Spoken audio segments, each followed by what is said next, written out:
வணக்கம். City man Tamil செய்தி பத்திரிகை யூடியூப் சேனலின் செய்திகள்.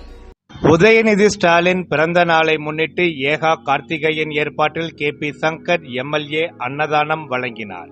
சென்னை வடகிழக்கு மாவட்டம் திருவெற்றியூர் கிழக்கு பகுதி 14வது வட்ட திமுக சார்பாக வட்ட செயலாளர் மற்றும் முன்னாள் கவுன்சிலர் ஏகா கார்த்திகேயன் ஏற்பாட்டில் பொதுக்குழு உறுப்பினர் இரா முருகேசன் மற்றும் நகர முன்னாள் தலைவர் முன்னாள் கவுன்சிலர் S. முத்தையா முன்னிலையில் தமிழகத்தின் துணை முதலமைச்சர் உதயநிதி ஸ்டாலின் பிறந்த நாளை கொண்டாடும் விதமாக இன்று 7/12/2025 மாநில மீனவரணி துணைத் தலைவர் மற்றும் திருவெற்றியூர் சட்டமன்ற உறுப்பினர் KP சங்கர் தலைமையில் சதானந்தபுரத்தில் கலைஞர் கருணாநிதியின் திருவுருவ சிலைக்கு மாலை அணிவித்து தூய்மை பணியாளர்கள் மற்றும் ஏராளமான பொதுமக்களுக்கு பிரிஞ்சி உணவை அன்னதானமாக வழங்கினார்கள்.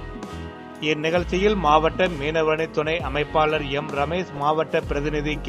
கார்த்திகேயன், M. எத்திராஜ் என்கின்ற Kutty, R. Abdul Saleem, V. Imayavaramban, R. Taylor Babu, S. Michael, T. S. Thenmozhi, S. Hari, R. Karthik, A. Rajan, SIV Mamallan, R. Anto, R. Lawrence ஆகியோருடன் மாவட்டம் பகுதி வட்ட திமுகவினருடன் 14வது வட்டத்திற்குட்பட்ட பாக முகவர்கள் R. Dhanapal, A. Sabha, Y. Shake, B. Abdul Kader, M. காலேசா, S. Gopi, D. நேவிராஜ், B. Vinolia, A. Sebastian உள்ளிட்ட பலர் கலந்து கொண்டார்கள்.